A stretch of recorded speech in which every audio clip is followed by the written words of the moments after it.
So to find the file that I uploaded that we're going to use for this, we're going to go under classwork, and we're going to go down to day 17, go to automation, and we're going to download actions zip. Once we have actions zip downloaded and opened, we're going to open the folder and take a look at a couple of these photos real quick so we can see where we're starting. So for instance, we're going to start with this alleyway right here. So what I'm going to do is I'm going to open Photoshop, open said photo in Photoshop. What we're going to do is we're going to go up into Window, Actions. Right. So now that we have Actions open, there should be one that comes up that says Default Action right here. And we're going to go ahead and delete that because it's just going to cause confusion. It's already deleted on mine, but what you would do is you would click on it, just like you're selecting a layer, and then just hit delete. It's just like making a new layer or deleting a layer. Once we have that done, we're going to click this button right here, the little plus, and it's going to pop up this menu. And so since we don't have anything there, we can just call it Action 1 for now, and it'll be fine. Go ahead and hit record. So now you can see that it's recording our actions. And so what's really cool about this is that it will record anything you do. So if you close the file, it'll record it. If you save it out to a folder, it'll record it. It's really interesting. And so what we're going to do is I'll show you the first action real quick. So we're going to go into layers and we're going to unlock it. When we unlock it, you can see it opens up set background, which means it unlocked the photo. So now that that's done, I just want to add a couple adjustment layers to these. I'm going to keep it simple today for the lecture. So we'll go hue saturation. So you're going to go under your layers panel, make a new adjustment layer with this little icon. Right click, and it should open up, and you'll get all these options. So we're going to go hue saturation and make it whatever color you want. So let's do some like pinks and purples and stuff, like greens. I think that's kind of cool. Bump up the saturation. All right. And then so I'll go and I'll make like another adjustment layer because I feel like it. So let's go play with the color balance a little bit, huh? So add a little more red to it, maybe up the green a little bit, bring the blues, dial those in, maybe make them a little more. Yeah, so something like that. Okay. And we'll make another one just for fun. So we'll go curves and just play around until we get something that we think looks nice. All right, good enough. All right, and you can see right here in the action that it recorded all of those steps. So now what we want to do is we will file, save as, turn it into a JPEG, and we'll save it under actions completed.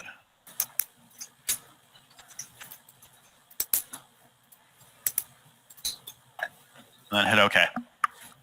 And you can see that it's saved. But also, if you watch, and I'm going to close this and not save the original. And you can see right here, it says that it closed it out as well. So it closed that file. So we're going to go ahead and hit stop. And now it has all that information recorded. So we're going to scroll back up to where it says Action 1 and click on it. And we're going to open another photo so you can see how it works. So let's open, go back to Actions, pick one of the random photos. Okay, so now we're going to open this one. And if we go ahead and hit play, it's going to do all of that stuff again. And so it should have saved into actions completed. Yep, and here it is right here. So here's the one with the edit. And then if I go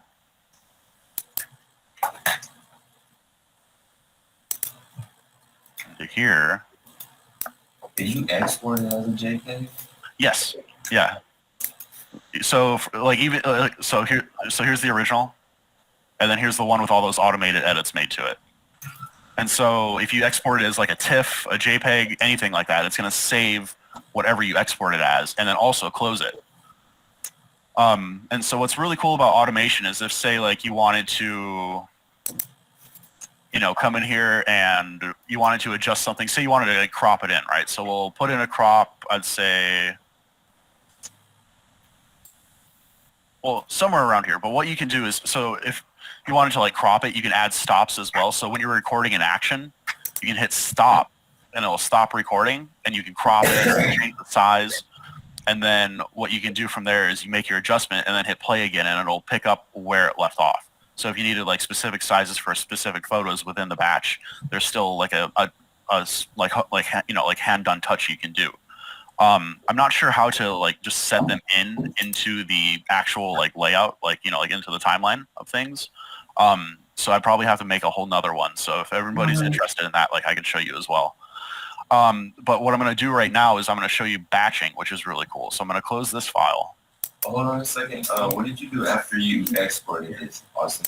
After I exported it, after I saved it, what I did is I just closed the file, and it saves the step that you close the file for. Okay. And then when you close the file, you'll still have Photoshop open like this, but it'll say close right here. And then you just hit the recording button again to make it stop recording, and then it saves that step in the process. All right, so back to what I was talking about. So batching. So now that we have made those steps and recorded those actions in Photoshop with all those edits, what we can do is we can take all of these and apply those edits to all of them automatically without having to do it ourselves by each individual photo. So what we're going to do is once we're back in Photoshop, we're going to go File, Automate, Batch. And now that batch is open, you'll see this when all this information on the left. And so the steps that we made are going to be set one, action one. And if you named it something different, it's going to be called something different. And then the source is going to be folder. If you don't see folder, just hit the little drop down. It should automatically be folder on this left side. And you're going to go ahead and choose your folder. And we're going to go ahead to our desktop and choose actions because those are our original photos. Over here on the right, we have the destination, and it may not be selected to photo at first, or to folder at first, but you're going to go ahead and hit the drop down and hit folder, and then we're going to choose what folder we want it to go to. So we're going to go back to our desktop, and we're going to go actions completed, the new folder that we made this morning. We're going to choose it. And now that everything's set, what we can do is go ahead and hit OK, and then wait.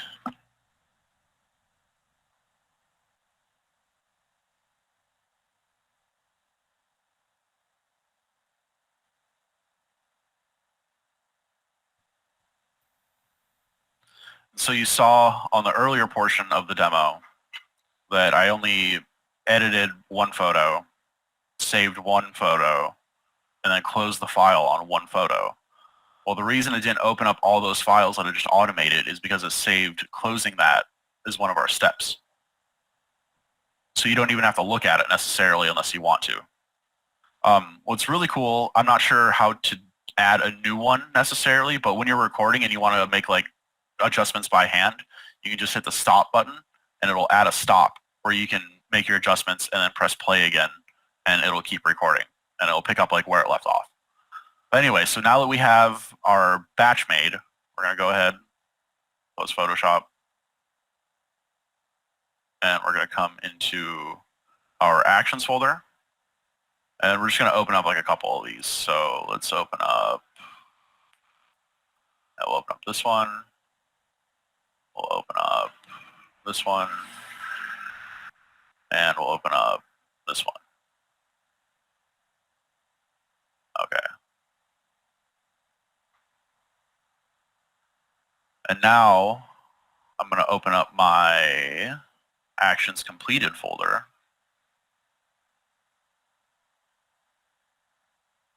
And I'm going to open up the same ones.